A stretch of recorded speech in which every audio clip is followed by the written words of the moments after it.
Um, Welcome to your first session, I guess, of computer animation, right? So I'm going to talk to you guys a little bit about what it is we do. So you guys have varying degrees of experience with 3D animation, 3D modeling, and concept art and things like that. So we'll talk a little bit about how to wrap your head around this stuff, because one of the things that you've decided to do is to enter a discipline that's highly technical. Now, I say highly, but don't freak out about it, because we sort of ramp you up really slowly to that particular level. So I got a couple of different presentations that we'll talk about.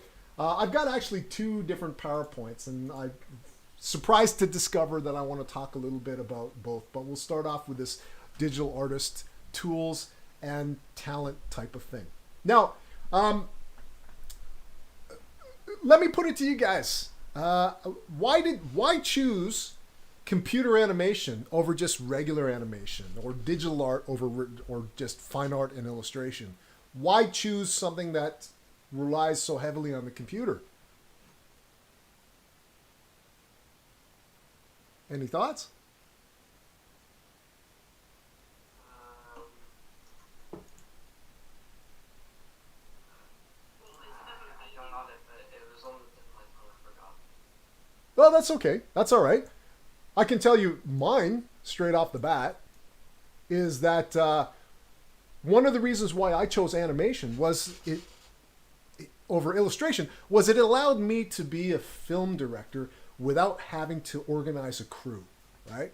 So I could set the camera where I wanted. I could have the characters do the fight choreography I wanted, the performance that I want, all of that stuff. It was all up to me. So basically, I chose this because of the power.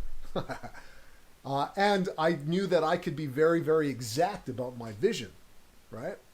And then I chose computer graphics because, let's face it, I mean, the things that you can do with a rendered CG camera in 3D space, just amazing.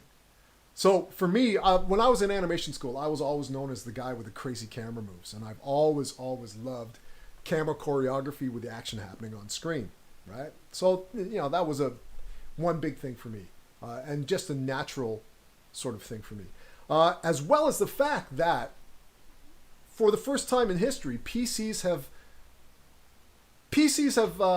acted as an enabler for us, right? So what I mean by that is, in the past, right, if you wanted to make a movie, or if you wanted to do some special effects or write a soundtrack, right, what would you have to do? You'd have to hire film crews. You'd have to have money for that. You have to hire a film camera and get that digitized and have money for that. With visual effects, you'd need to buy a 10,000-pound optical printer, which I'll talk about.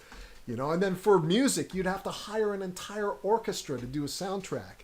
Well, not anymore, right? Because you can do a soundtrack with Pro Tools and Cubase. You can do your visual effects compositing with Nuke or After Effects, right? So the wonderful thing about the world that we live in today is that the PC is such a huge enabler for your creativity that basically anybody can make a Hollywood blockbuster. You don't have to have, huge financial backing. You don't even have to have the distribution network of production companies anymore. Because guess what? You can distribute on YouTube or Vimeo if you want and build your own fan base that way, right? So that's the wonderful thing about the world that you guys are stepping into today, because it really is limitless. The more technology marches forward, the more freedom that you guys have to execute on your own vision. And that, for me, is the joy of what I do. A guy I went to school with, a guy named Trevor Morris. I don't know if you've heard of him. He's a composer, a super nice guy, and he's written soundtracks for the Vikings, the Borgias, Olympus Has Fallen, a bunch of stuff.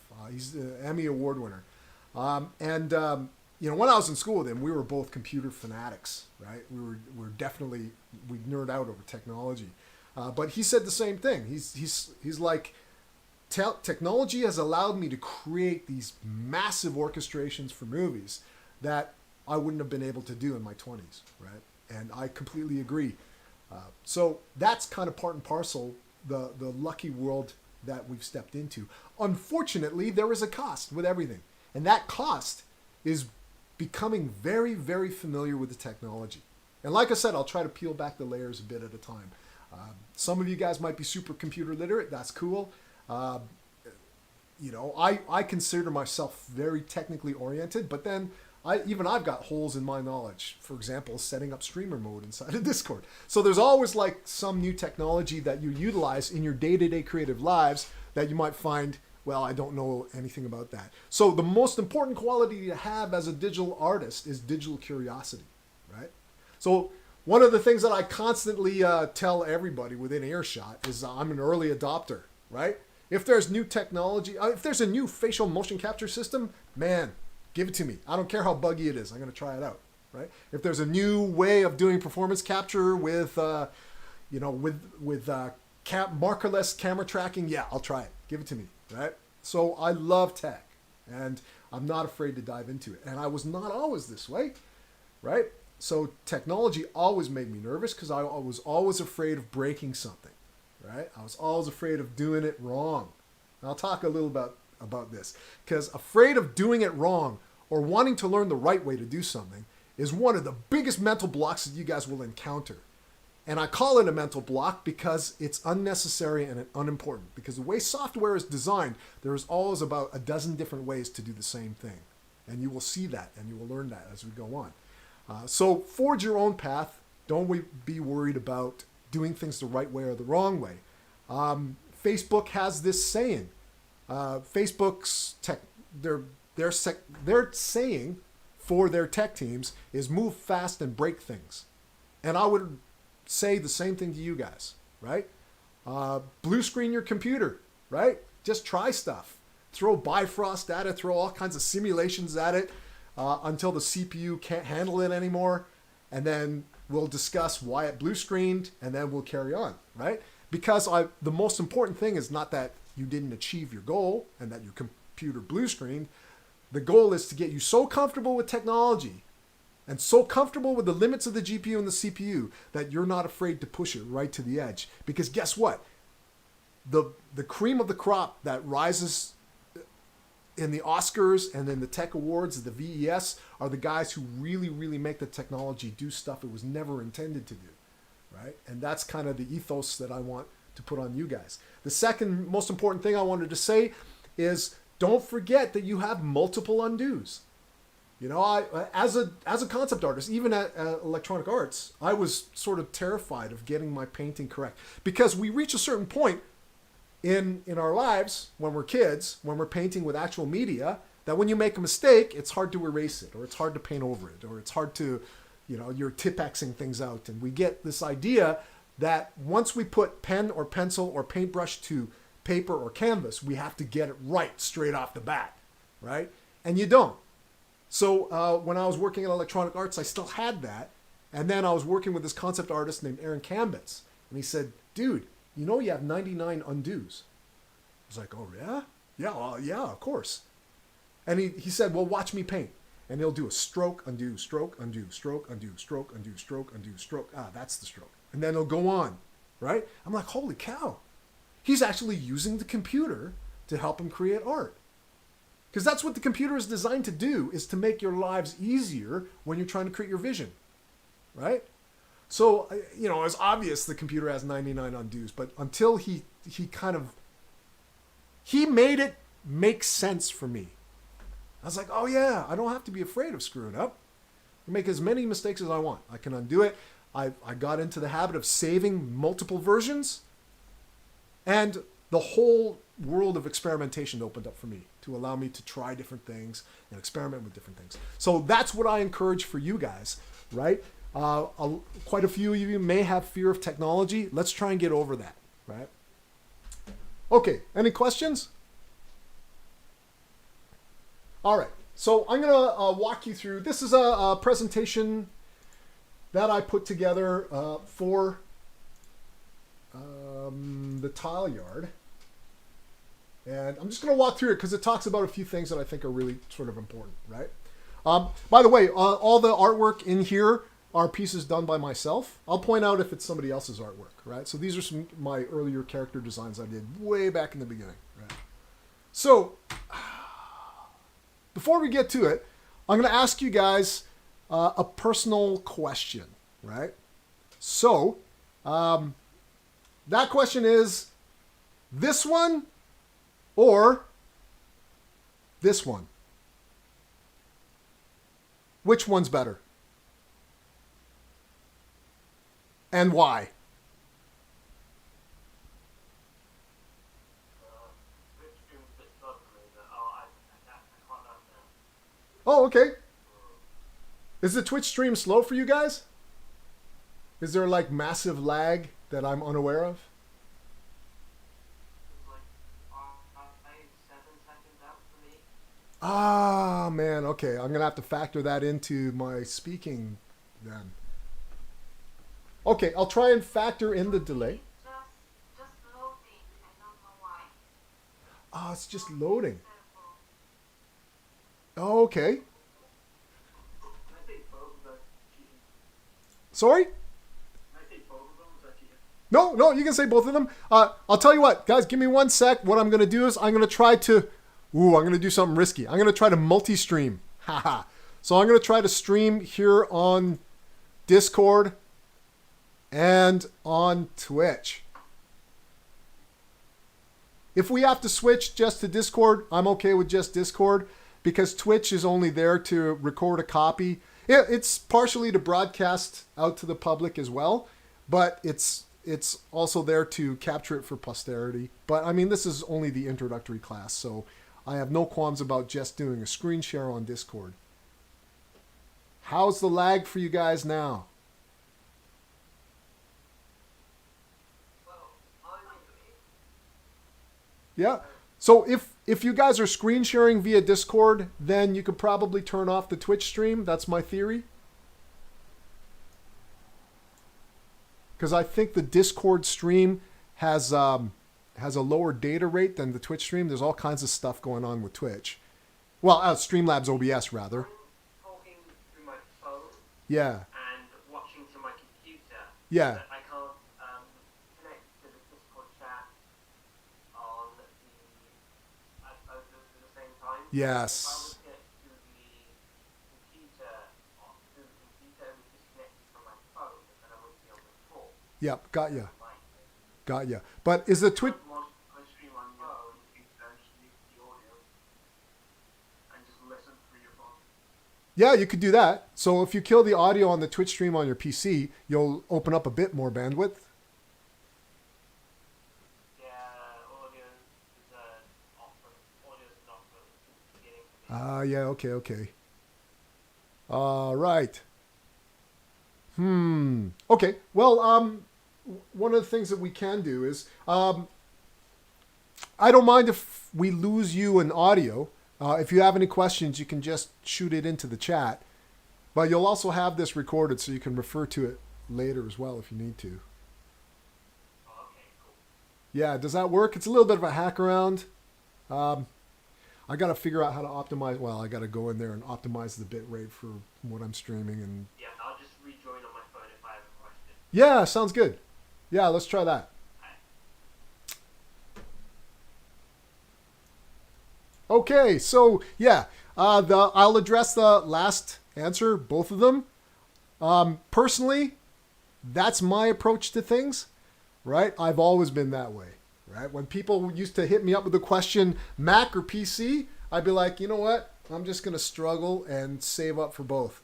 So I'd save a year and buy a PC, then save for a whole year using the PC and buy the Mac next. And I used to alternate between the two because I'm just a greedy sucker. I want them both. You know, they both have their own sort of unique features and advantages. Not so much these days. You know, technology is evened out. Even with consoles, technology is evened out that you probably don't know the difference. So if I were to go a generation back, the difference between the PS3 and the Xbox was the fact that the PS3's graphics adapter didn't support floating point color values and floating point shaders. That was it. Everything else was pretty much equal across the board, right? And yet people would say, oh yeah, you know, the PS4's got better graphics or the Xbox has better graphics. And really, they don't kind of understand sort of the underlying technology. In fact, let me ask you a question, right? So When people go to GDC or they go to, EGM or whatever, they go to these big trade shows and they're looking at all these video game vendors and publishers and they've all got their stands and they're all showing you amazing stuff. You'll get people walking by monitors, because I've been to a few of these trade shows, and they'll go, wow, that's an amazing engine. What are these people talking about?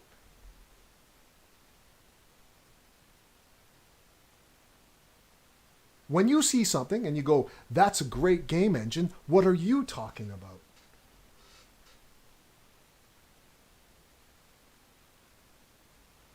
Or do any of you guys talk in terms of game engines? It depends. It really depends on what product you're aiming for, 2D, 3D, 2.5D, etc., and how the engine is supposed to calculate physics. So if you're having a physics game, obviously you need something that's really good for calculating physics and all that. Okay, yeah, that's good. Yeah. And an answer I wasn't expecting. So good on you. Yes. So some of the underlying differences between game engines could be physics, could be shader libraries, could be how many layers of alpha blending it is capable of, and things like that. So back to my original example, when somebody walks by a trade show booth and sees a game like Call of Duty on display, they'll go, wow, that's a great game engine, right? They're not talking about the engine. They're talking about the characters, the props, the texturing, the lighting, the camera work. Do you know what they're talking about?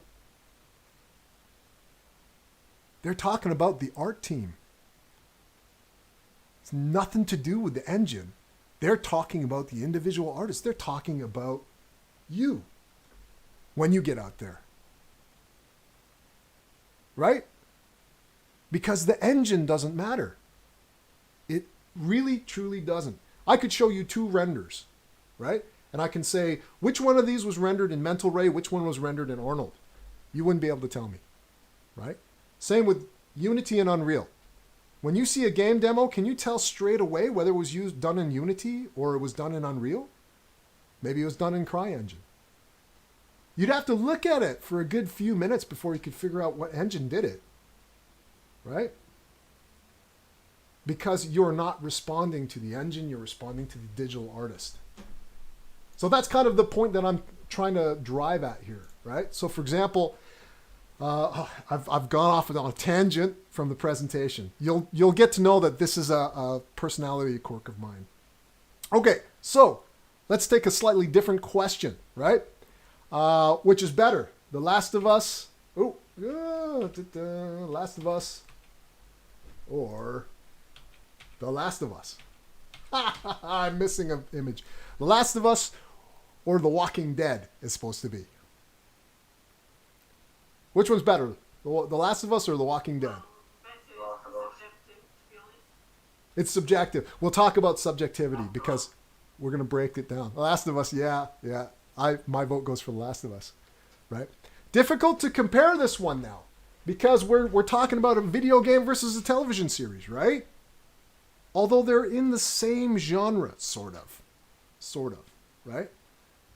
So my comparison with the PS4 and the Xbox One and Last of Us and The Walking Dead, what has that got to do with creativity, right? The secret to getting good at digital art is being able to let go of this idea of picking sides, right? Picking one over the other. This one's better than that one. This software tool is better than that one. That's a huge sort of barrier to get past, right? I still run into it with the Blender guys. Any of you Blender guys out there? That's a whole other topic. Don't get me wrong. I love Blender. Blender's doing some amazing stuff. But there's this rise of people saying Blender is better than everything else. That's like, no, man. It's just another tool, right? So, okay. So, in all seriousness, let's start talking about computer graphics in terms of what we're using the tools to achieve. So if we go back to my example of the game engine, right? And people saying, that's a great game engine. And me saying they're not talking about the engine, they're talking about the art. What is it that we're trying to create in our audiences?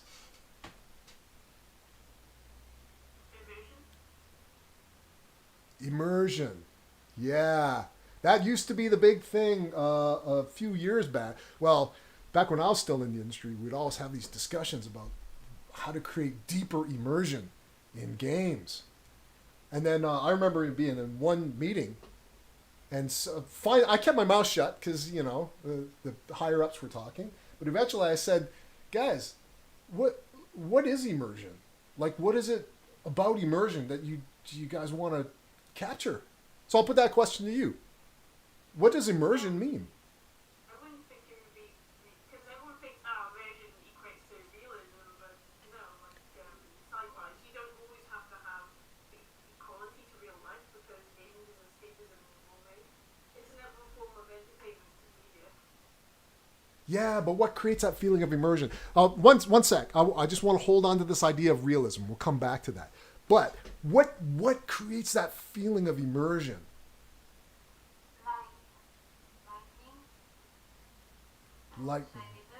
Lighting and shaders, because the lighting and shaders do what? They set the atmosphere. They set the atmosphere. They set the atmosphere and tone. How? Unbelievable. Why is it believable? Because it's physical. But it's not. Why do you believe? Okay, let me put it to you this way. You ever drive along the freeway and there's an accident? And then you just drive past the accident? Right? You've had that before. You see a car accident. People look, some people don't. But within seconds you drive past, right? That's real? That's believable? You are definitely not immersed. Why? Is that attachment? Yes! Thank you. Yes. It's attachment. This is what I'm trying to get at. Things are immersive because you believe in them, because they make you feel like you're there. Now, it sounds really airy-fairy, but let me tell you something. When I was working with the SSX team, you know what we used to do every Friday in the winter? We'd go snowboarding. Fight Night guys used to go boxing every Friday. When I ended up working at EA Skate, we went to RDS Skate Park every Friday. Why? Well, because we needed to know how it felt. One of the most important visualization things we did for Need for Speed Underground was to sit there and talk to the sound designers. This was one of many, many, many meetings of more than just the music and the sound effects of the car. I can't remember his name, but the one sound producer I talked to said we got to have wind whistling through a crack in the window of the car. We got to have the squeak every time, the steering belt is pushed to the limit. Like all of these little things that make you feel. Now, why is the squeak of the steering belt important? It raises adrenaline. Why? Because it's an audio indicator that you're reaching the limit of your car and it might not work. Right? So all that stuff is working in the background to make you feel. At Electronic Arts, we have something called a UVES, a Unique Visual Emotional Signature. The guys at EA, they love their acronyms, but this shows you how important it is. A unique visual emotional signature, because emotion is what creates immersion. Right? That's why I was pressing you guys for answers to go deeper and deeper. And this is where I say, this is why you're taking this course, is to break apart those things that you've only thought about at the surface level, right? So for example, you may see something and go, that's cool. Well, in this course, I'm going to ask you, why is it cool? What makes it cool? Define what cool is and how do we create it? This course will take you from being a fan to having fans, right? So we need to understand how to build these things and how to construct them, right? So if I tell you that one of the most amazing developments in creating emotional valence in computer graphics to date has been the development of the bidirectional subsurface reflectance distribution function. That's a phenomenal watershed for computer graphics, right? Especially in terms of creating immersion. Do you guys know what bidirectional subsurface reflectance distribution function is? It's a skin shader. That's all it is. It's a skin shader, right? But it was huge. It was huge when the shader was first developed. And everybody thought, this will create immersion, this will create realism, this will create believability. Well, guess what? It fell flat, right? It fell flat because people were looking at the emotion of the artist and thinking it was all about the engine. Do you get my meaning? And that's where I need to pull you back and say, look, before we dive into the world of computers, because it's quite easy to get lost in the spaghetti strands of this blueprint here, right? And get lost in the technology. You have to take a step back and understand, what are we creating and why are we creating it? We are creating emotional, wonderful experiences that our audiences will never forget. That's why we're here, right? That's why we do what we do and why we love it, right? Well, I got a couple of, I got to catch up on some chats. Being creative outlets for other people's enjoyment. Yes, so we'll talk a little bit about innovation. Because innovation is an easy word to say, but what is innovative, right? How do we get innovative? Not a fan of either game. I'm just catching up on the chat here. PS4 has Bloodborne. PS4 has Bloodborne. There you go. Spider-Man. Yeah, Spider-Man was amazing. Okay, so we need to take a look at all of these little things. Oh, let me just pop back over here again and just innovation. Yeah, okay, so innovation is an easy word. So what is innovative, right? Well, it's the easiest answer is to say to come up with something new that nobody's ever seen, right? But I will tell you that the ingredients to make that happen is about taking in as much information as you can from a variety of different sources to give your creativity a massive data set that in the back of your head you can translate and intuit, and then suddenly this magical, innovative thing starts to come out, right? So it's not something that you can just define. It is something that becomes part of your being as an artist, right? And I'll get more into that later. All right, so back to this thing. Okay, so the thing about succeeding as a digital artist, how do you do it? What do you use? Simplify it and give me the dot points. Okay, so this is a really kind of important slide to talk about because it's another thing that I want to kind of peel away from you guys, is this idea of results-oriented thinking. Obviously, results are important. You got to have some fantastic visuals. I'm just reading what I wrote here from my notes. As a species, we are an oddity in that we have an almost obsessive fascination with tools, and more specifically, finding the best one possible. Yes, absolutely. So we're always after the tool that will develop the quickest result. I'm here to tell you that being a digital creative or a creative of any kind, you have to fall in love with the process more than the end result, right? Because the process is what you spend most of your time with, right? Okay, so let's move on to,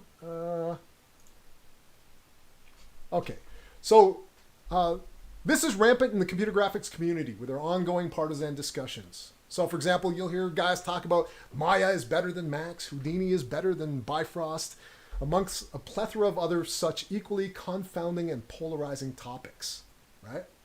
So, yes, you will have those discussions. Like, for example, the demo on the right, well, it's labeled. The demo on the right is Bifrost, which is a fluid simulation architecture adopted from something called Naiad and incorporated in Autodesk Maya. The one on the left is Houdini, using flip solvers in a different way of calculating those fluids, and et cetera, et cetera. So which water is better?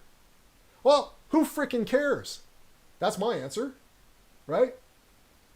Well, I shouldn't belittle it that much. I mean, there's a lot of technical and scientific expertise that goes in it. And yes, it does matter the more we develop water. So computer graphics water back in the day used to just be a water splash, and then technology allowed us to put in a foam pass and a splatter pass and tendrils and all kinds of wonderful detail to the water.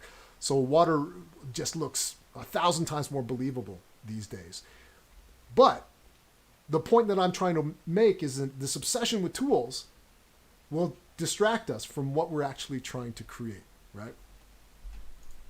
Okay, so yeah, we even get it in the music industry, right? So we get people saying Logic is better than Pro Tools. And, you know, I'm here to tell you I've used both of them. And I will tell you the difference. For music, Logic is better as if you enjoy playing musical instruments. Because you can get in right away, pull out your keyboard and start playing. Pro Tools is better if you like to get in there and pick things apart and program notes and get really, really finicky on the technical side of things, right? So those are the differences. Oh yeah, FL Studio. Yeah, I've never used that. I've only recently gotten into Cubase. Cubase reminds me a little bit of Logic. Very easy to get into, plug in and start playing music straight away. So in a lot of ways, the tools can be either, I'm going to be polarizing in this state. It's not as simple as what I'm about to say, but you can have tools that service the technical side of your mind and tools that service the creative side of your mind.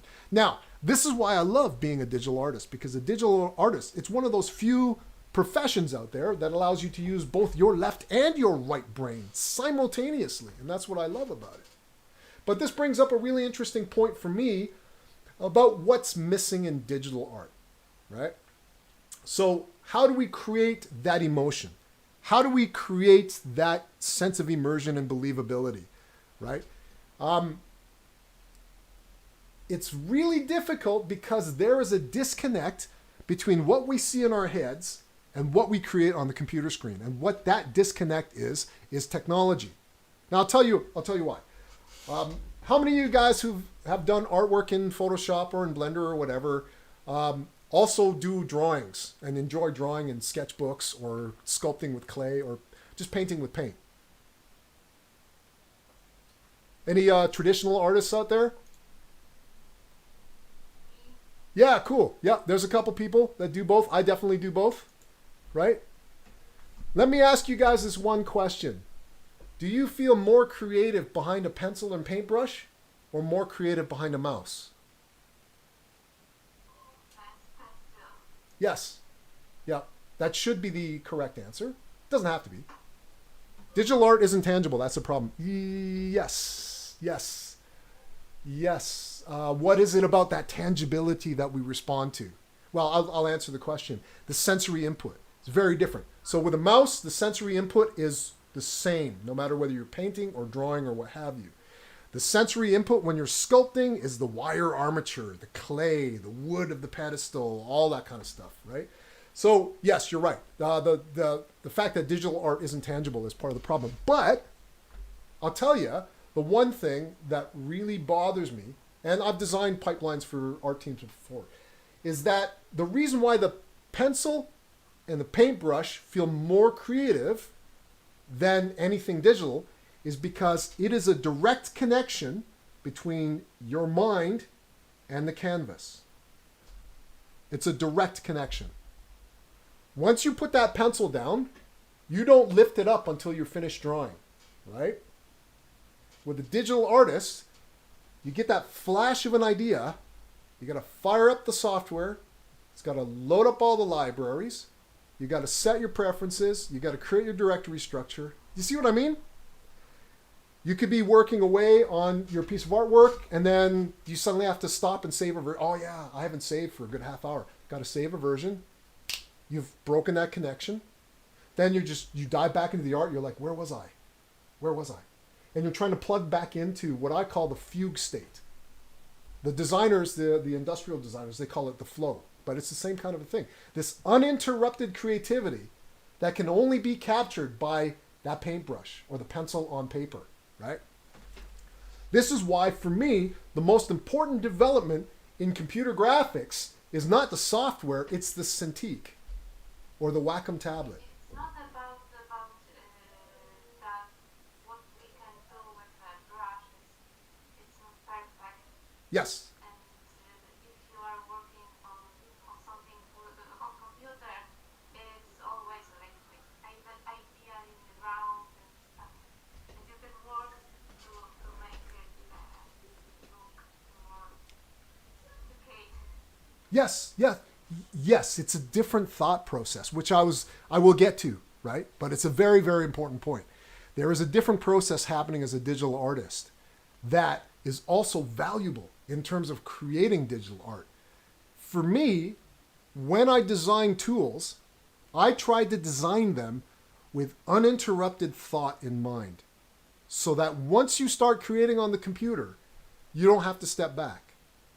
So the Cintiq or the Wacom tablet is one example. The other is the MIDI keyboard for you guys who are digital musicians. What feels nicer for you? Creating MIDI note events using the mouse and a click, or playing it on the keyboard or guitar, right? That is my point. It's that direct connection between your creativity and the artwork that comes out. When you're talking about digital music, the biggest annoyance is latency. Well, actually, for digital artists who are using Sketchbook Pro or whatever, it's also pen latency as well. Pen latency, note latency, just destroys your creativity. And it's such a small thing. Such an incredibly small thing, but absolutely important for capturing that creativity. And the reason why is because your mind creates faster than any device on this planet can capture, right? So we are continually racing to catch up with our imagination, whether it's typing like mad to write the next scene of our script and your mind is already 3 scenes ahead, or you're drawing your character and you're already visualizing the costume, but you haven't finished doing the hair. You know, it's just that race to capture that creativity. And digital art slows us down from all the other ways of creating in the past. Steve Jobs has his wonderful quote, right? Steve Jobs explaining the whole ethos behind Mac and how he wants to make Mac a black box and simplify it and spend more time on the GUI, is that he said, as a producer of computers, right, he'd be approached by business people who have a large problem to solve on their desk. It could be ledgers full of accounts, it could be business, whatever, just this massive problem, loads of books, loads of paperwork. So computer manufacturers solve their problem by doing what? Putting an even larger problem in front of them. A computer. Oh, great. So now they have to spend 3 months learning how to use a bloody computer before they can tackle their stack of paperwork. That's just wrong, right? And I think that's compounded for digital artists, right? Computers are supposed to, again, harkening back to what I said at the beginning of this, they're supposed to enable our creativity, not get in the freaking way, right? And the minute PCs get in the way, it becomes very, very problematic. And a lot of the stuff we produce will become stilted and just lifeless, right? So, but we do have to work with that. So how do we speed up that connection? One sec, guys. I'm going to say hi to my kids. They're just back from school. Hey, buddy. What's going on, I kiddo? want this controller, the Last of Us disc, Yeah. and a headset. Oh, okay. A headset, a controller, and the Last of Us disc. Okay, you got it, bud. The game is for you. Okay, thanks, bud. All right. Okay, so yeah, let's go back. All of this stuff is fairly kind of important, right? So again, I'm way ahead of this presentation. So comparing concept art, which one of these was done in Photoshop, which one was done in Painter, right? So and on, right? Non-linear editors, we get the same sort of thing. What's better? Premiere Pro, Avid, or Final Cut? Which one's better? You know? So it just goes on. And they're crazy, crazy discussions. I have a note here in the presentation to mention as well. Did you know that Deadpool was edited in Adobe Premiere? This was at a time when the industry wouldn't look at anything other than Avid as a nonlinear editor, right? So, yeah, that's just a sort of a case in point, right? And then there's the whole Mac versus PC thing. I'll skip past this. Oh, I talked about all this stuff already. Being enamored with certain tools. Oh, okay. So this is a good slide to talk about, right? So this guy's name is Jeff Oken, and he's the president of the VES, Visual Effects Society. And he once stated in an interview with American Cinematographer magazine that the new crop of VFX digital artists were technically proficient, but haven't yet been taught how to see. The vitality and passion inherent in any entertainment property has to come from within, from our interpretations of the life and world we experience through all 5 of our senses. Conversely, audiences cannot feel any emotional power from an IP unless we pour an equal and unrestrained amount into it. This is the predominant law of storytelling physics, and to break it is to divide by 0. So that last little bit was written by me. So the predominant law of storytelling physics is your audience will get an equal amount of emotion out of what they play or what they see to the emotion that you've put into it. Right? So if you are working on a sequence and you're bored, your audience will see that sequence and be bored. Trust me, it has happened to me in life. Episodes of Ed and Eddie, I'd storyboard sequences, and it'd be a day when I was hungover. I'd been out till 2 a.m. the night before, and I just wanted to get the sequence boarded out, approved, and sent off. The director hated it, and it just didn't fly well, right? The opposite is true. The storyboard sequence, I remember doing this sequence where, have you guys seen Ed and Eddie? The cartoon TV series? No? Okay. Yeah. There's an episode where Johnny becomes Melonhead, and he's fighting Ed as a villain, and he's living this superhero fantasy. A lot of those sequences I storyboarded with my team, and we loved it. It was so fun. And that episode was voted one of the most popular episodes of Ed and Eddie, and I think that was the magic formula. Yes?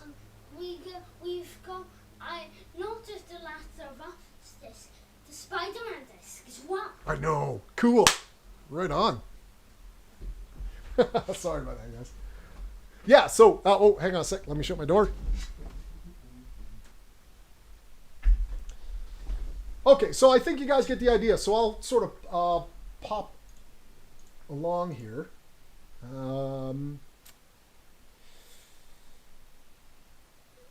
This is what we're talking about. So I put this slide in because I feel like a beautiful render and a beautiful piece of concept art is equally as moving to me, right? So for me, it's not necessarily about the medium nor the tools. So this is what I'm trying to drive at. Do you guys know Shinichiro Watanabe? If you guys don't know, he's a director, and he did Cowboy Bebop, and he also directed 2 of the pieces in the Animatrix. So he works primarily in animation. Of course, it's a classic. Are you talking about Shinichiro Watanabe? Okay, I'll wait till you finish typing. So Watanabe worked primarily in animation, right? So during an interview, and I love this, I think this was in the back of the Animatrix making of portion, he was asked in an interview. The interviewer said, a lot of your animations, especially episodes of Cowboy Bebop and all that kind of stuff, feel very much like a live action film, right? And that's the style of Cowboy Bebop, right? If you ever get a chance to watch it, it really does feel like a live action Jerry Bruckheimer action movie. So the interviewer goes on and says, do you ever want to direct live action? Watanabe's reply was, I don't understand the question. I'm a director. Animation's just my tool, but I'm a director. I was like, that is brilliant. That hits it right on the head for me. Because the medium is not what we should be concerning ourselves with. Whether it's a render or an animation or a 2D piece of concept art, that is not the important thing here, guys. The important thing is how that piece of art makes us feel. I worked with one of my childhood heroes, Nilo Rodis Jamero. That was nerve-wracking and a whole other story unto itself. But working with your childhood hero is a scary experience. But he said to me once, he said, Al, you work too hard on your concept arts. You know, I was doing this because I wanted to impress him, right? So I was doing these fully painted pieces. He's like, when I ask for a concept art, I just want to get the concept so that we can discuss the cinematic narrative and the emotional intensity of the shot before I get you to do a final digital painting. And he said, I would accept a piece of concept if you drew it in the sand with a stick, right? Because whether or not you give me a Photoshop file with all the layers intact, because that was the thing I did when I was young. It's like, here you go, Nilo. Here's my PSD file. All the layers are intact, so you can do whatever you want with it. It's just like, no, that's not important. The important thing is that I get that concept, and I get the emotional feeling from that concept. And then I can go, yes, that's working. I feel that emotional hit. Now go off and do the final digital painting, right? So that's really hugely important. Oh yeah, Tyrone, I just caught your reference of Ed, Edd, and Eddy. Yeah, that was a good show. It was a really, really good time. And there's another thing that I have to say about the passion of a team sort of reflecting in the project. But I just want to crank through this really. Oh, yeah. That's so funny. So this is the guy I was just talking about, Nilo Ratis-Jamero, right? So he's, if you guys don't know who he is, he's the original concept designer for Star Wars, Empire Strikes Back, Return of the Jedi. He did the early concepts for Woody and Buzz Lightyear. He's just like, he's got his hands in all of the Hollywood properties that formed my childhood, right? And just an amazing artist. Okay, so what was I talking about here? Okay, yeah, so there's an important saying associated with the slide, building on these concepts I'm talking about as well. And it's this idea of experimentation being more important than figuring out what's right and wrong. So remember I said I was going to talk to you about falling in love with the process and not necessarily the end result. This is really important, guys. Very, very crucial. And something I want you guys to kind of develop as a habit, right? Because the experimentation is where those ideas slowly begin to take shape and come to life. So to give you an idea, there's a story about Glen Keane. Glen Keane is, if you guys don't know, Glen Keane is like the first animator in history to be paid 6 figures. He's the lead animator on The Little Mermaid, Beauty and the Beast, Tarzan, you name it. So Glen Keane is one of my heroes as a phenomenal animator. And he would go into story meetings with a sketchbook and a grease pencil, you know? And you'd get a lot of the creatives around the table, around a big business table in a boardroom. I don't know why we have boardrooms in animation and game studios, but there you go. You know, these things are talked about in boardrooms with whiteboards. And so people were going, yeah, we need to do this. No, that doesn't work. We got to try this. No, that's not going to work. And Glenn would be drawing and drawing and drawing and drawing. And they'd be like, well, I don't know how this whole sequence is going to work. And Glenn would go, you mean like this? And he'd show a drawing. And in a single drawing, people would be like, yeah, that's it.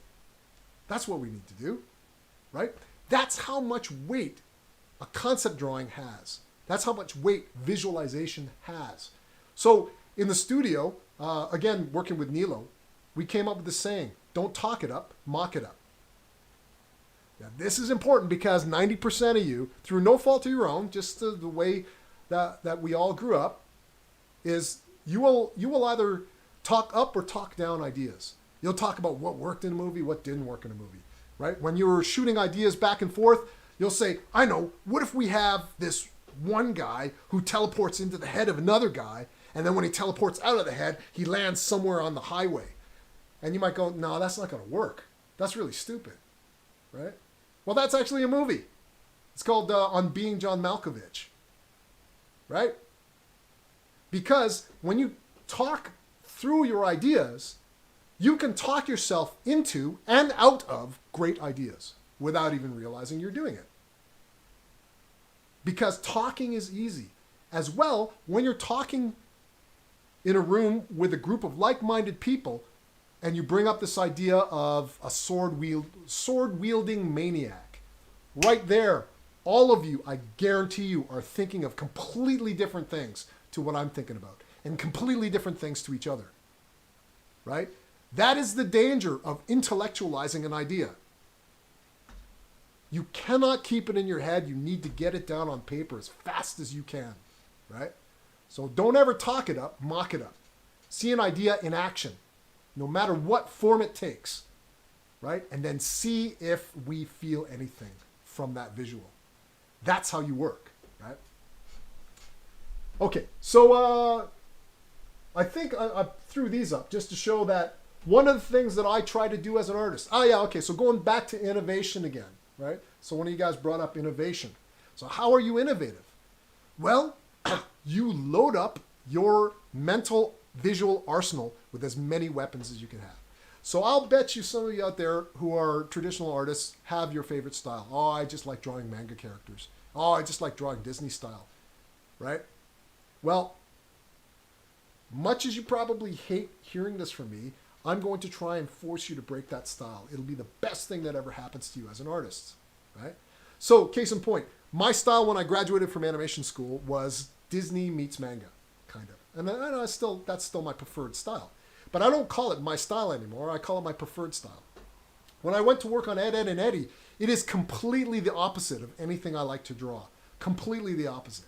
So I was forced to draw that for 2 seasons and get really, really good at it. And when I went back to my preferred style, guess what? I was 1,000 times better. I have no idea what happened. But something clicked. It's not like I was drawing humanoid characters for all that time. I mean, these were like Ed, Edd and Eddy characters. But yeah, it really, really resonated with me.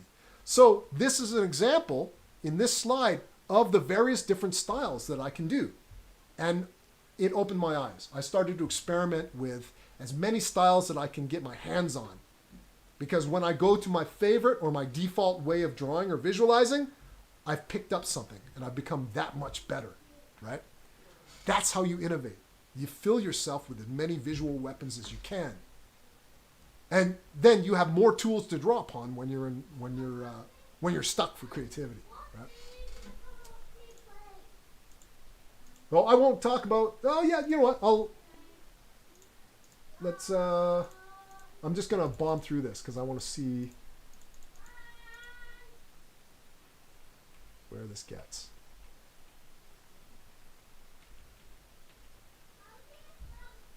Oh yeah, okay, so I'll end with this slide. This is the last kind of slide, and then we'll talk a little bit about it. So my solution to the Mac versus PC, try both, which we've already talked about. We've hit a day and age where I'm sure a few of you out there have more than a couple of boxes knocking around the attic, right? Maybe an old laptop and a new laptop. That's a wonderful opportunity to give a different operating system a whirl. For those of you guys who don't know, the little penguin guy is Linux. So I have actually used all three. I've used OS X, I've used Windows in its variety of incarnations, and I've also used Linux in 2 or 3 different flavors, right? Linux is a very, very interesting operating system. But it's wonderful to kind of play with because it's given me this wonderful overview of how digital asset creation software works inside these various different operating systems, right? And then that's why this slide exists. And in here I've stated, because you can stare at a can in a vacant lot all day long and think, what a piece of junk, right? Or you can create a couple of gold lines with a handful of pebbles and kick that sucker around with your friends, right? So when you look at a piece of technology, you look at a particular technique, are you looking at it like a rusty can and going, that's a piece of junk? It's not for me, right? I want you to abandon that. No matter how you feel about a particular piece of software, give it a go, right? Because you never know how you might take to it, right?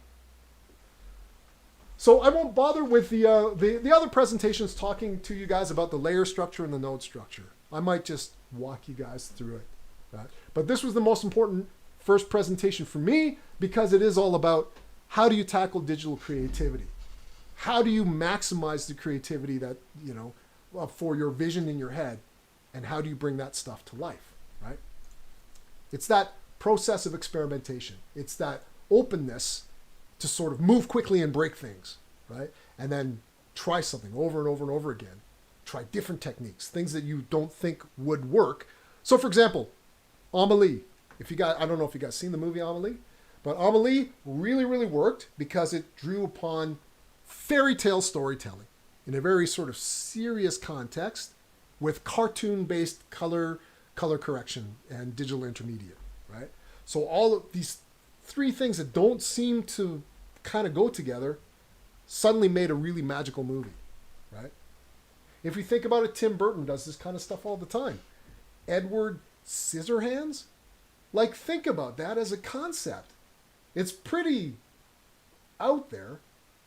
Like this Frankenstein-like guy who builds this goth-like dude who's got scissors for fingers in a suburban neighborhood that's flavored with the 1950s. It doesn't make sense, right? But something worked. That's innovation. Innovation. Actually, I'll end with another Steve Jobs quote, right? When Steve Jobs was told by an interviewer that he was quite innovative, he said, "No, I'm not. I just took this thing and I took that thing and I mixed them together, and nobody had ever thought to do it before. That's all I do," right? So that's a good place to start. How to be innovative. Well, take one idea and another idea that seems to be a diametric opposite and see if you can smush them together and create something, right? Okay, so that's it for my introductory spiel on this. I tend to forget that I've given this lecture, so you'll hear me repeat snippets of it in the time that I'm teaching you. But it's all good stuff. It's all sort of my ethos as an artist and how I developed as an artist, and it's a mentality I want you guys to kind of carry with you. I'm sure you guys have had plenty of lectures so far this week on course requirements and the assessment briefs and all that stuff. We'll get into that a little bit later. I thought it was really important to hit you guys with this stuff, and we've had an interesting discussion on a couple of those points so far. The creative practice modules, I'll just say this. You've got two of them, right? So you got creative practice 1 now and creative practice 2 later on. What exactly are you going to be learning in these creative practice modules? Well, this one will be primarily focused on modeling, lighting, and rendering. The next one later on this week will be primarily animation. So that's how those two are going to be separated. In the second session, we'll dive into talking about animating, right? Okay, so there is one other slide that I will hit on briefly. I think it's pretty important. Any questions or comments so far, by the way?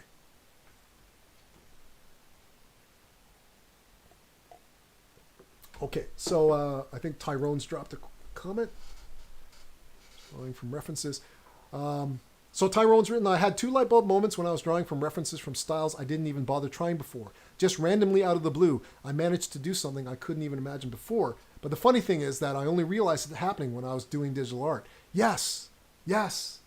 That's what I'm trying to... You've already experienced it, Tyrone, and this is what I'm trying to encourage you guys. It's something magical happens when you try a different style. It's like that moment when you suddenly get something, right? And then I started to realize that this was part of the formula. So this is what we do in our professional lives. When I was in Australia, we had an opportunity to work on a Transformer game. And one of the things that I did was I took my entire concept art team and we went to a junkyard and we drew car parts. Why did we draw car parts? Well, obviously it's Transformers, right? But instead of just drawing a Transformer straight away, right, we wanted to study machine parts. Why does that hose fit there? How do the connectors of the hoses look? Oh yeah, there's like a gasket around that, and and we'd sit there and study how hinges work, a variety of different hinges, and et cetera, et cetera. So when we sat down to draw actual Transformers, we would rough out the shape of the Transformer, but we already had we'd go in there and do the elbow joints and the knee joints, and we knew exactly what we were drawing because we'd studied the crap out of it. That's what I'm talking about in terms of how do you innovate. Fill your head with all kinds of visual data, and it'll all just magically start to come out, especially when you need it, right? So that's the ticket. Now, unfortunately, it's easy for me to say this. What I don't say is that it's associated with a lot of hard work, right? I mean, we spent days, hours and days just drawing boring car parts, right? Well, it was a little bit easier for me because I'd gone into the studio in Australia after working on Need for Speed, so I was already kind of familiar with a lot of that stuff, which was quite handy. Okay, so the two things that I think are really kind of important for you guys to understand in terms of creating digital art is how the computer organizes what you create. There are two primary systems I won't maximize this slide. There are two primary systems out there for organizing the way you work. Number one, the layer system, which you guys should all be familiar with. You've used Photoshop, etc., etc. You know how layers work. The second is the node-based system. And that's it.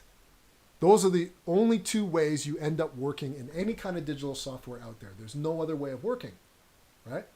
Photoshop really, really landed on something when they created the layer system, right?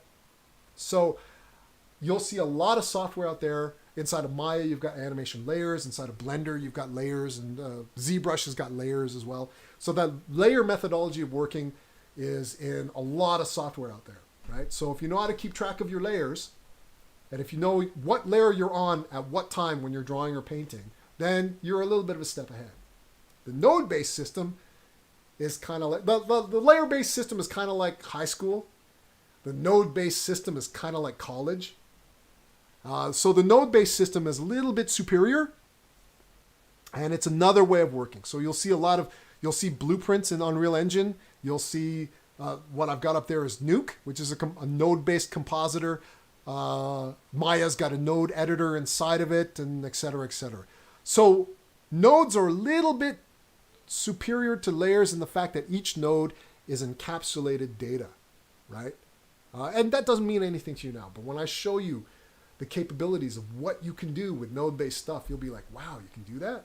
You can non-destructively edit stuff. You can create an amazing explosion using one node tree and then take just the smoke of that explosion and plug it into a superhero character with his hands out and then have that smoke ring around the hands and reuse that data. It's just really super versatile. Something you can't necessarily do with layers, right? But as you can see by this diagram here, connecting things up with a node-based editor can get quite hairy and quite confusing. There's wires everywhere. This is actually, thankfully, quite a well-organized Nuke script, but things can get pretty messy, right?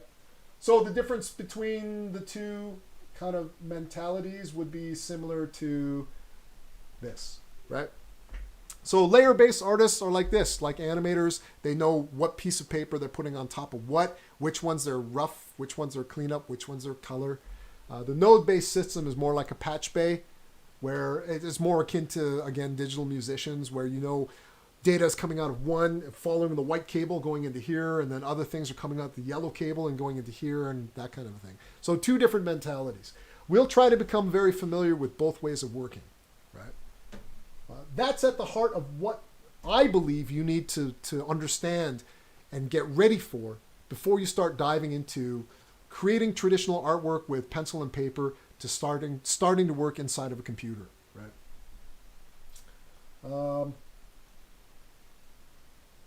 So yeah, that's it. That's all I kind of wanted to hit on with you guys as well, right? Any questions or comments at all? Okay, one thing as well, you guys, don't be afraid of asking me for a 5-minute break. This is the one thing I'm also notorious for. Is just I have so much information to pass on to you guys. I'll go on and on and on. I'll look down and go, wow, it's 4:30 and I haven't given you guys a break. So I'm going to take 5 minutes and I'll come back and I've got like a 20-minute finisher and that'll be the end of today's class. So let's take a 5-minute break. I'm just going to go get a drink and I will be right back.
How's everybody doing out there, by the way?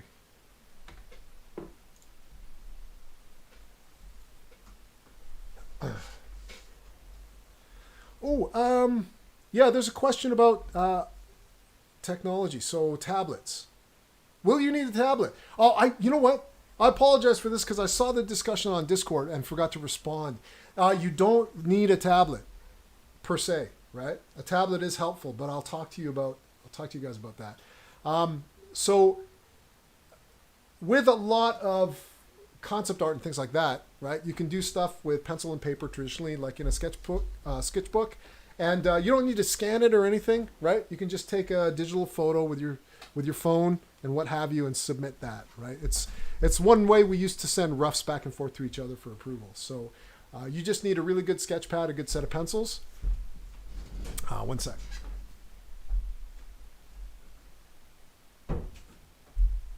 Okay. As well, there's a lot of stuff that we'll do in the beginning that will be very, very mouse driven, right? So it's only a little bit later on, once we get into sort of ZBrush sculpting, where you're going to start to feel like you might need a tablet, right? But that's a little bit later on down the line.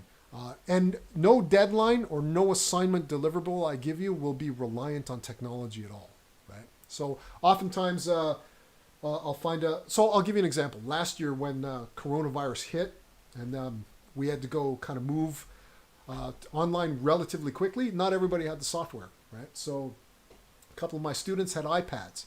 So I told them various pieces of software that they could download, and I gave extra tutorials on how to use the software and told them they could submit stuff using iPad's Rough Animator Pro or Forger, iPad's Forger for digital sculpting, right? So the tools are not necessarily that important.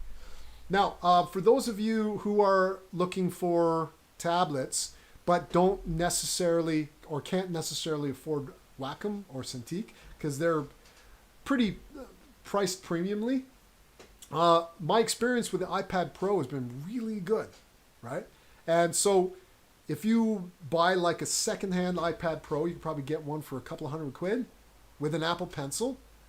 That's a good combo. Now the reason why I recommend the iPad Pro is with an app that costs $3 or $4 and accompanying software on the PC, you can connect your iPad Pro and use it as a Wacom tablet, right? Or a Cintiq rather. So you can actually draw on the screen and everything. So I really recommend, and plus the fact you get an iPad Pro as well. So it's like a bonus. So I sort of recommend that for those of you who are looking at cheap tablet solutions. And to be honest, I've done professional work on a Cintiq in studio, and I've done professional work on the iPad Pro. When it comes to pen latency or degrees of sensitivity, barely noticeable, right? So you'll be fine going that way.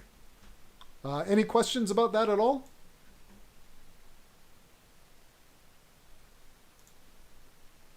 Nope. Alia, hopefully that's answered your question. Oh, I'm missing this whole discussion going on. Sorry, guys. I'm like catching up on this huge discussion. Okay. Talk about pirate Vikings and stuff. Yeah, okay. Oh, yeah, so this, for those of you who are curious about it, this is a piece of concept art that I did, and I wanted to see if I could sculpt them in clay as well. That was a lot of fun. This I taught when we were up in Mount Pleasant.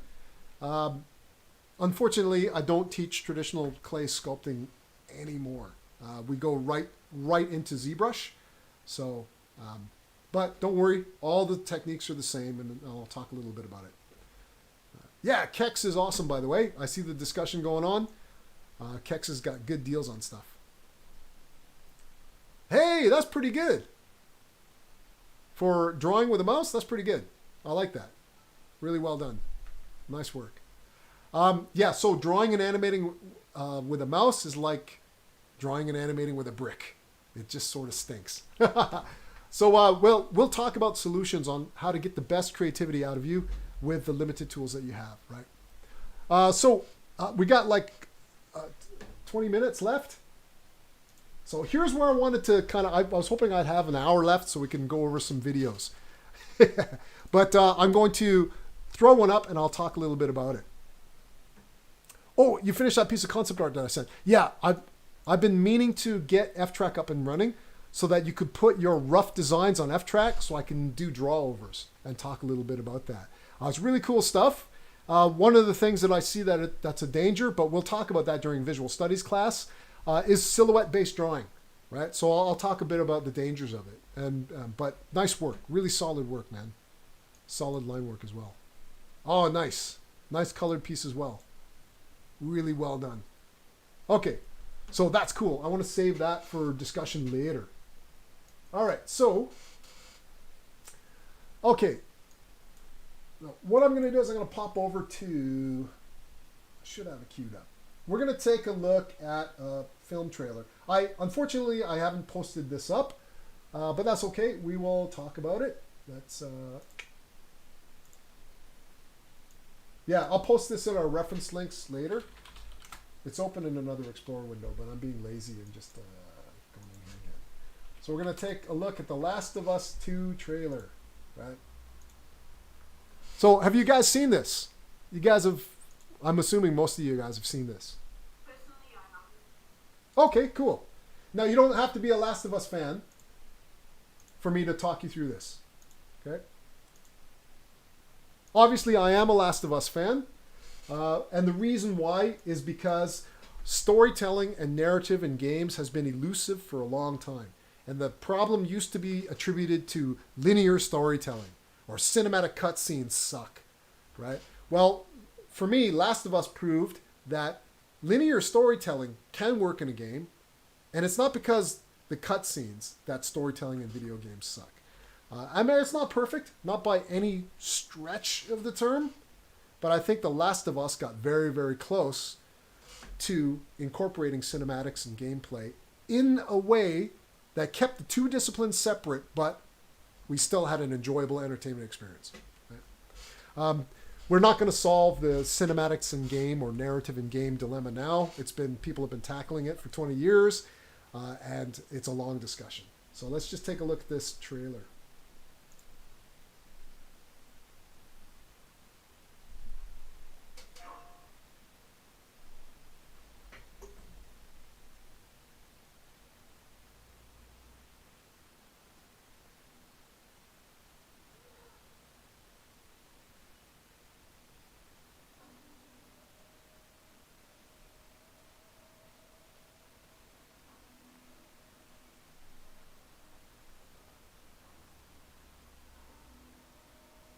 Oh, you guys can't see it. What do you... Oh, no, really? All right.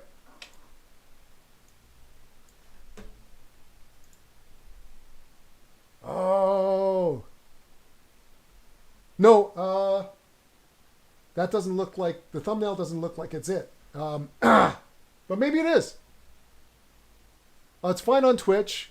Maybe Discord has something built in where it won't allow us to stream a video signal. Can you guys see it on Twitch? The stream is paused. Okay. I'll tell you what. Let me see if I can fire it up again.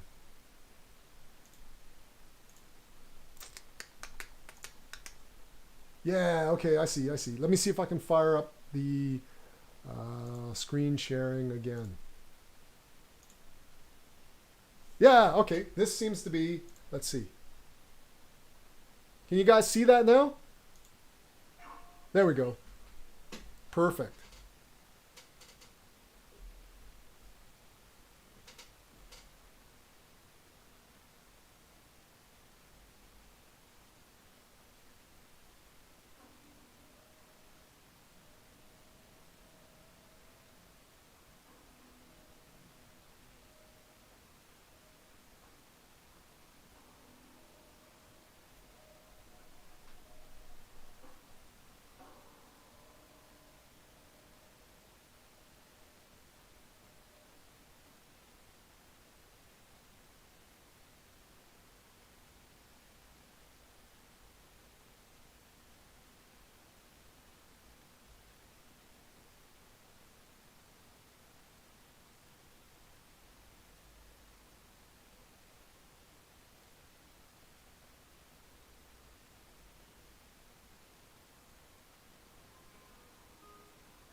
That's it.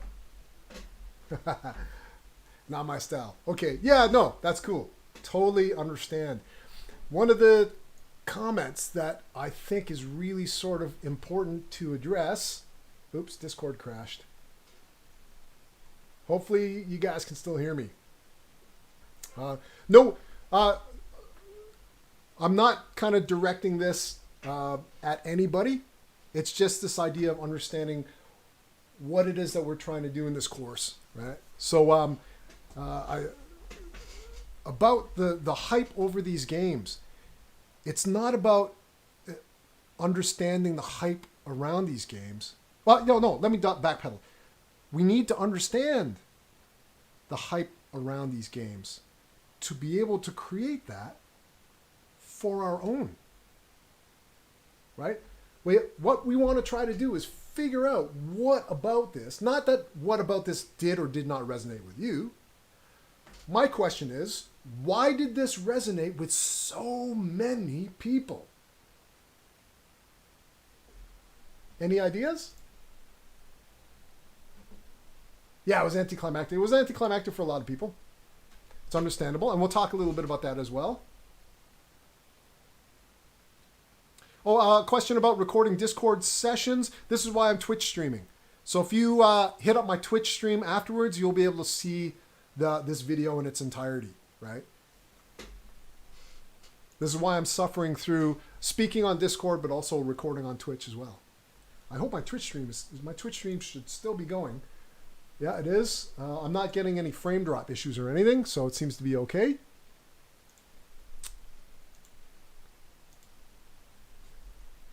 Character attachment, yeah. So let's talk about character. Shock, not necessarily so. Or rather, yes, it can be, but we need to define what shock, how did it work, why did it work, right? Emotion, yep, definitely. But what was the emotion? How did that emotion work with the crowd? Don't worry, I'll talk you through it and I'll show you. Crowd reaction to this trailer was absolutely insane. Yes, it was. But there was a lot of other factors other than inside the trailer working with it. Namely, a lot of the promotional teasers and then the long development time.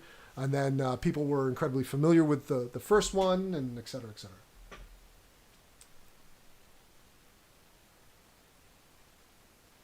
Is it when you see Joel die? Joel didn't die in the trailer. Are you talking about the game?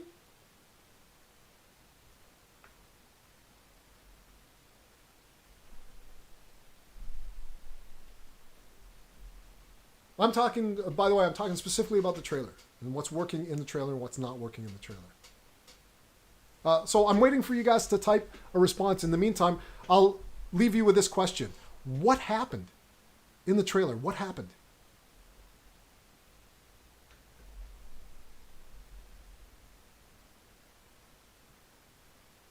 Anybody know what happened in the trailer?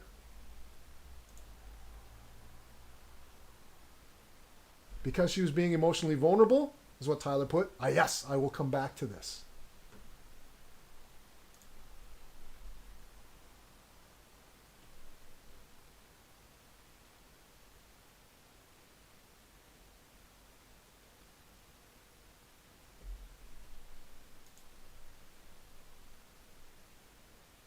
Left question marks for people. Yes. Tyrone wrote the question. Was it because the area was airy and it left it question marks for people? Yes, it left question marks for people. How did it do that?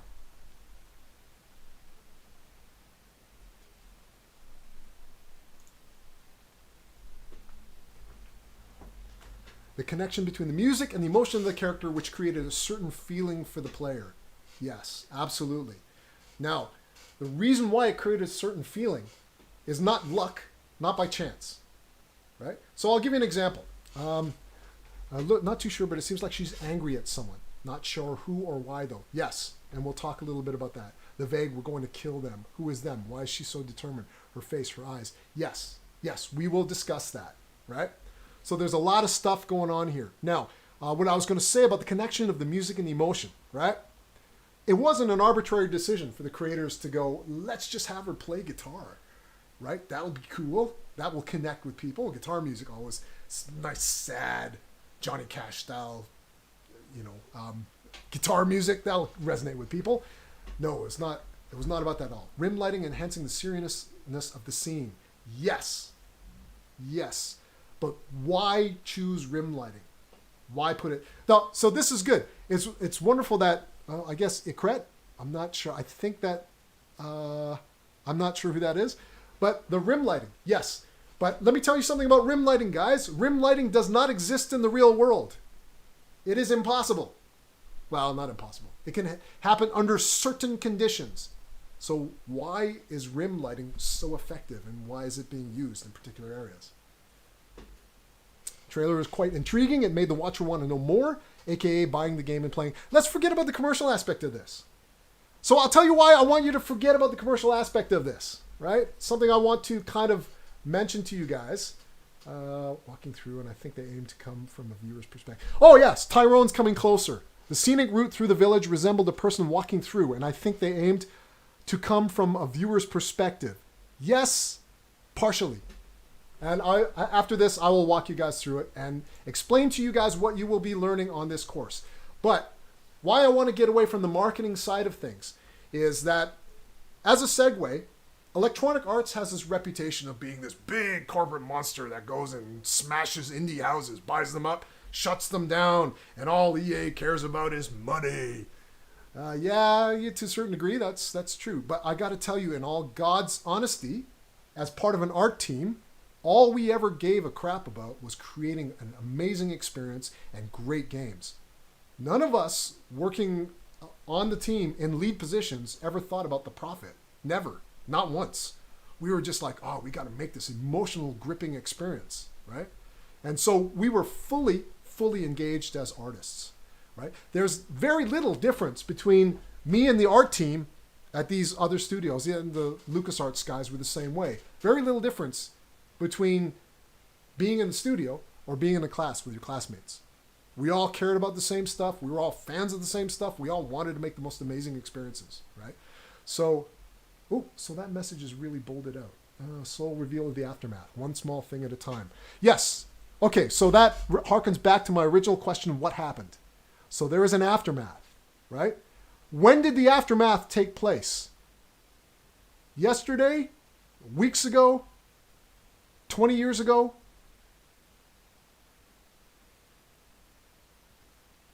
Blood was symbol of hurt. Yes.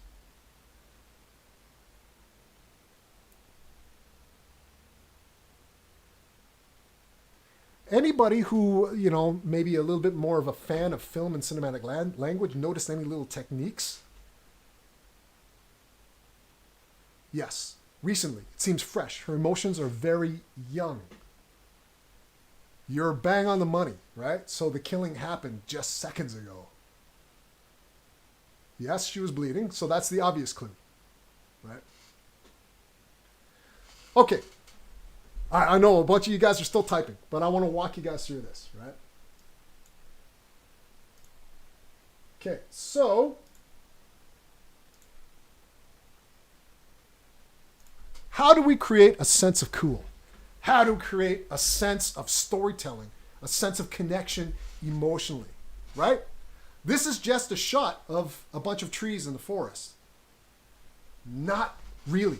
We have alert elements in a sedate background with a dynamic angle of line going through what appears to be a pathway with one singular tree at a dynamic angle, indicating that a larger event has taken place. Look at the existence of the God rays coming from one particular area, designing a path from left to right, which is the comfortable way we read, from left to right. So it creates this sense of sedate tranquility. That sedate tranquility is broken up by a sudden jump cut. Now, the jump cut is a jarring technique, followed by the sound effect in the background. Now, what do we see on the jump cut?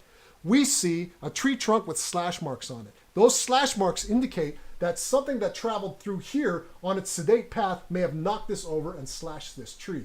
Now, we're picking this all up subconsciously, right? So we're following and we're tracking with the camera backwards, and we get this foreground element. Now, the foreground element established a huge amount of storytelling power because it shows us that this derelict car has been sitting there for a number of years. Now, there's a combination of the greenery or the moss growing on the roof, which indicates that it's been stationary for a long time, yet there's burn marks, right? So this indicates that something violent has happened to that car, punctuated by the musical hit. The Bram is what it's called, right? So we have that Bram. Very much like earlier indicated, it feels like somebody's walking through this particular scenario. Now, look at how the dappled light hits the ground. It's at the same angle as the incoming God rays in the background. Still a left to right direction, following the left to right screen direction of compositional rules that puts an audience at a sense of ease. So when you're watching this opening sequence, you're feeling a sense of ease, right? And another foreground object, bam, right there, right? So that foreground object is painted with that firefly symbol, right? So this is the first indication that there's some sense of conflict, right? So now we have a sense, first, that there was a peaceful world, that forest shot, where something violent has happened, the burned out car. That violent thing is still happening. The spray paint Firefly logo. And the Bram with every beat on the jump cut. So we're building towards something. Do you see how that works? So I'm going to teach you all about the compositional rules that came into play at that particular moment and the editorial rules to be able to string an audience along in that particular fashion. Now, I won't analyze the whole thing. I'll go a little bit further, right? So perfect opportunity to drop your title cards, right? Because at that point, the audience wants a bit of a breather. Why is that the opening shot? Why is that the opening shot? What is that message? And then what does she do afterwards? Watch. Why did she do that?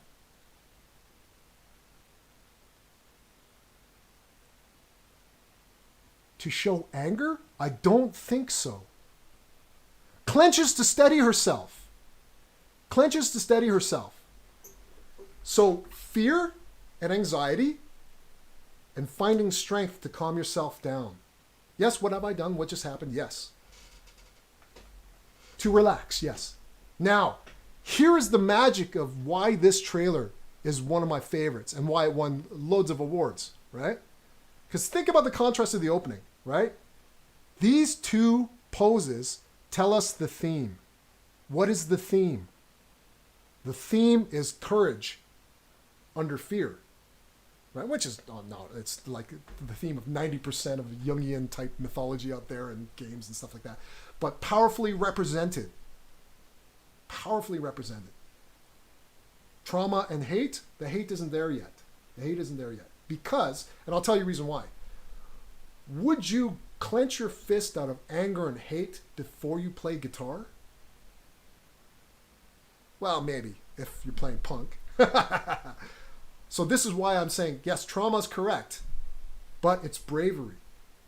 Well, it doesn't have to be bravery, but it's finding that resolve to steady yourself.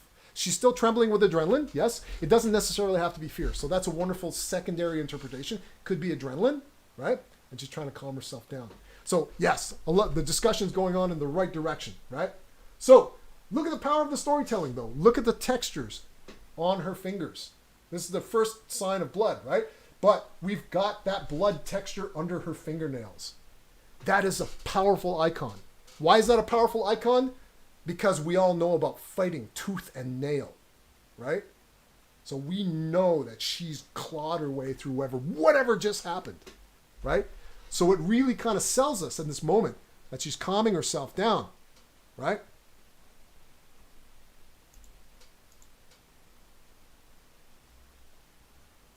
And then she's ready, right?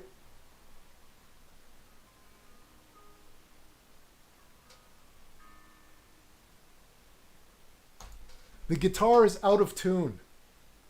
Why is the guitar out of tune? Now, it seems like I'm overanalyzing it, but remember, this is developed by CG animators who animate 12 frames a second or 24 frames a second.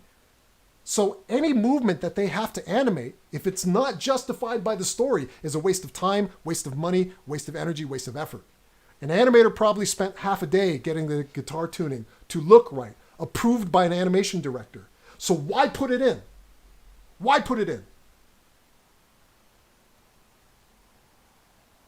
Metaphor, perhaps? Yes, we're getting closer.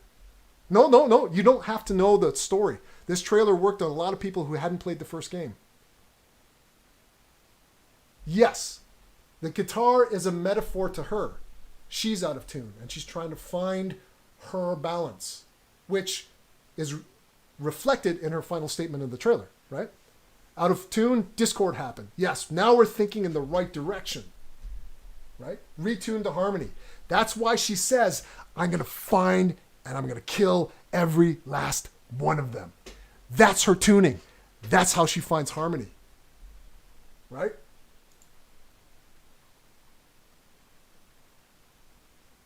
Now, I love the animation choreography with the music, right? So let's talk about this shot. This shot is different from everything that we've seen so far. Why is it different?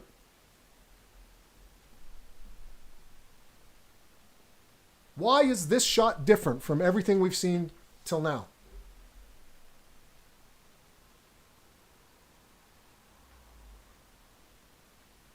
Yes, lots of light, not just any light, God rays. So why choose to have God rays at this moment?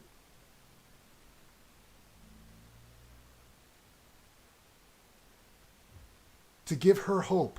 Yes. Peace, tranquility, hope. Glimmer of hope. Yes. Yeah, you guys are on the money. Right? Now, I want you to remember this because I'm going to talk about it again in just a second. Let me ask you a question. When is the first time we see her face?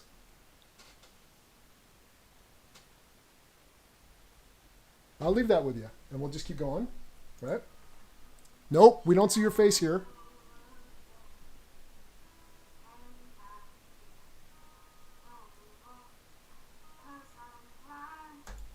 She says, "'Cause I'm blind to it all," and she squeezes her eyes shut, right? Now, if you're a musician and you've played a musical instrument before, when is the exact moment you squeeze your eyes shut like this? It's when you feel the music the strongest of what you're playing, right? Yes, emotional thought. Yeah, when you feel that emotion, that's when you squeeze your eyes shut. And the lyric, when you're blind to it all, right? It says loads in terms of her personality. Inner turmoil. Yes. Absolutely. All right. Now, where did she find a guitar? In all of this, where did she find a guitar? This shot gives us a clue. This justifies for the trailer how she's playing guitar. Just this one shot. How does it do it?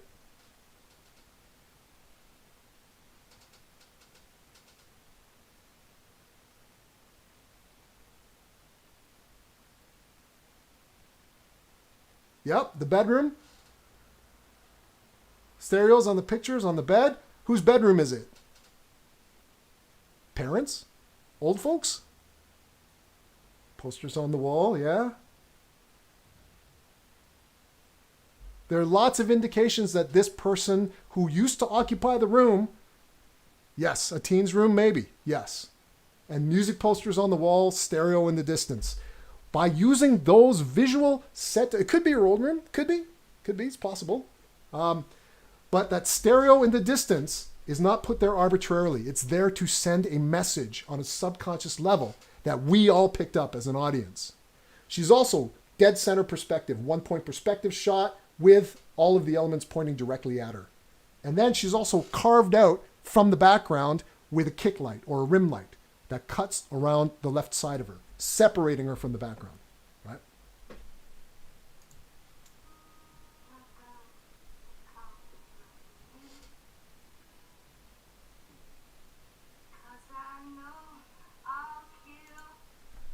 The first time we see blood coming down her cheek, it looks like a teardrop. Right? Yeah, the rim light's also there to light up the stereo. Good one. Good one. Yeah. So that it ensures that we see it on a subconscious level.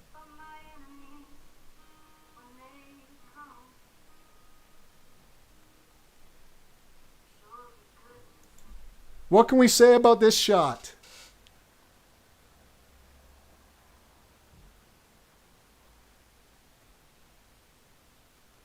Yeah, violence, yes, definitely. It is also the second time we see God rays. Like God rays that bright. The second time we see it. Now listen to the lyrics.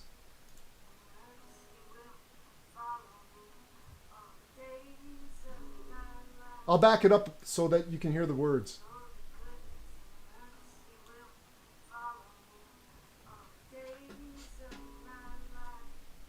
Surely goodness and mercy will follow me all the days of my life is the perfect point to have Joel enter the scene. Right? Follow me when the guy's walking towards... Yes, when the guy is walking towards the bloody hand. Yes. So I'll leave it at that because we're run 10 minutes over. But you guys get the idea of how deep we're going to go when we look at these sequences. And I'm so super happy and stoked that we had a really great conversation going on in the chat here. Because this is the level I want you to think. These are the ingredients on how to create the hype around your own stuff. And this is why there was so much hype around this trailer. It's just good craftsmanship from the point of view of not of a game engine, of you guys, the artists. You guys who understand creating suspense or understand symbolism or how lighting can reflect the human emotional condition of the actors in the scene. The vocals, the dialogue, the everything all kind of matching together, right? It all comes together. I will say that what you guys didn't know is we never see a full shot of Ellie's face. Even here, it's just a side view. It's just a profile shot. We never see a full shot of her face.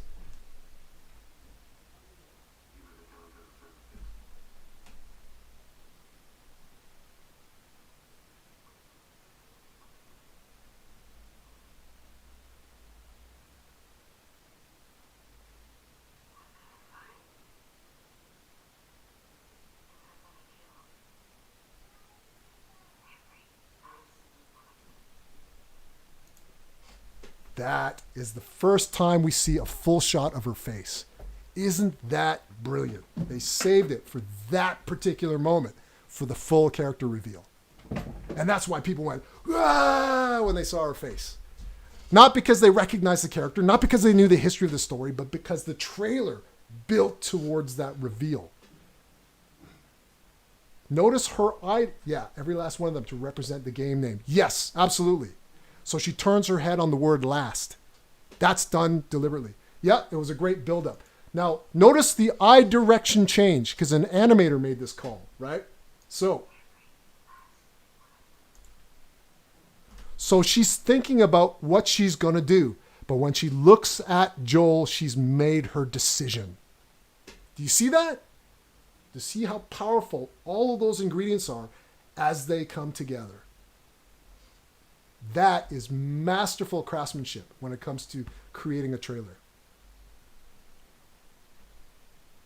Yes, you can see how serious. Now, how do we know she's serious?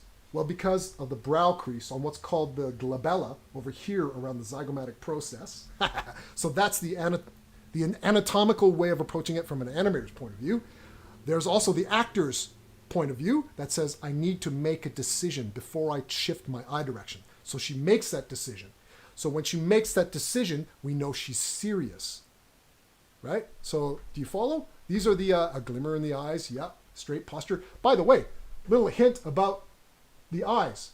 So one little trick we used to do is we used to constrain spotlights directly at the eye with a very, very small radius to add an extra specular hit on the eye. And that's what gives it the gleam. They used to use it in old Hollywood movies where they would have a, quote, eye light. So there'd be a separate rig of lights for the glamour shot just to catch some extra specular highlights on the pupil. Kind of feels like an owl hunting. Yes. Yes, it's done a lot in cartoons as well. Yep, absolutely. Right? So the posing is working as well. Now we're talking like producers and creators. We're talking about the poses. We're talking about choreography with the music. We're talking about the camera angle. We're talking about performance, right? We are digging deeper. We are getting to the level of where we need to be as creators of this kind of stuff. Now, going back to what I started this whole talk about, the primary thing that we're analyzing here is the emotional impact, not just to the audience, but of the characters themselves in that sequence. And that means for me that this lecture has been hugely successful. I'm going to wait for you guys to finish typing.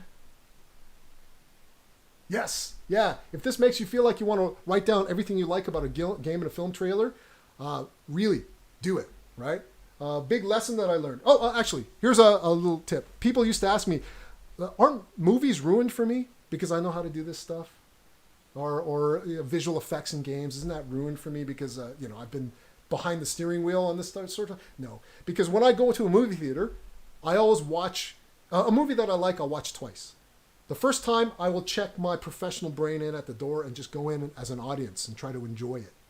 And if I really like it, I'll be like, why did that work on me? And I'll go back and I'll watch it again. So when I was watching The Matrix, there was a scene where Neo wakes up and he gets sucked down the tube into all this fluid and all this kind of stuff, and he gets awoken, right?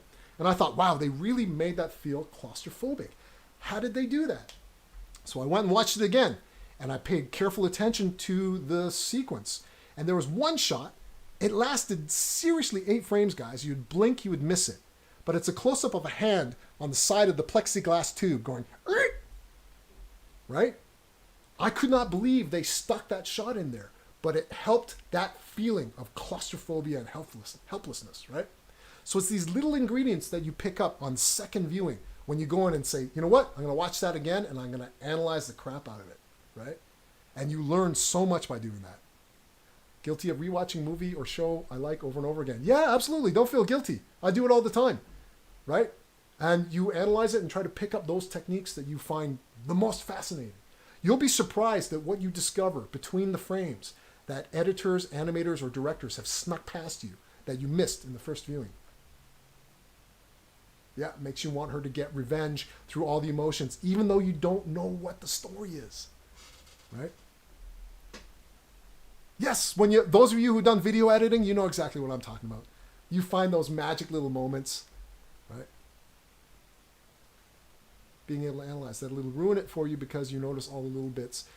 I kind of disagree. Yeah, you know what? We are smarter than that, guys. We are much smarter than that, right? We can go and sit down and watch a movie and say, I'm going to watch this from the audience point of view and just enjoy it, right?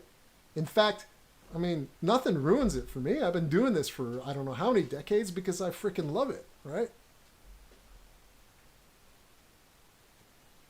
Yes, you know a movie or a game is good when you rewatch it and notice a little hint or reveal later on that you never noticed before. Yes, these are the ingredients that we are going to be the masters of, and we're going to mix it in together and create some phenomenal experiences. Okay, we're at 18 minutes past. I should let you go. It's been loads of fun, guys. I'm probably going to go back and catch up on this chat a little bit later because there's loads that I've probably missed. You're the first group that's been chatting rapidly like this, so it's hard for me to catch up with you guys. Cameron was leading the viewers. Yes. The theme also has hope and frustration in it. Yes, absolutely. Bang on. We'll talk about theme and the importance of theme in everything that we do going forward. Okay, so are there any questions at all? Oh, that's okay. If you're written language, we're all like that. We write much more eloquently than perhaps we speak. That's totally fine. I'm used to that. Don't worry about it. In fact, I'm quite extroverted in terms of my lecturing, but when I was a kid, I was a huge introvert, right? It took me years and years to sort of be a little bit more outspoken and confident and stuff like that. So don't worry about it. I think being introverted is part and parcel what makes us creative because we live a lot up here inside our heads. So it was all good. Session was recorded. Yeah, it should be on Twitch. I'm going to double check my Twitch stream. I'll probably kill it. Yep. It's recorded that stream, so that stream should be archived and ready for you guys to go back on. Yeah, thank you for posting the link. Yep. So the last thing I'm going to leave you guys with is this is how I run my lectures. So we generally go into Discord, and then I fire up the Twitch stream. You guys can tune in on Twitch, or I'll share my screen here on Discord, whichever is easier for you guys. We'll take attendance inside of Discord, and we'll log on to F-Track a little bit later. And then we'll deal with it that way. Okay. Thanks a lot, guys. I better go because I got to take my youngest to football. And have a good night. Think about everything we talked about today. If you watch a television show or a film on Netflix or whatever, or just trailers on YouTube later on, just really think about it. Because this is the sweet spot of being a digital creative. Okay, I will talk to you later. Take care, guys. Have a good night.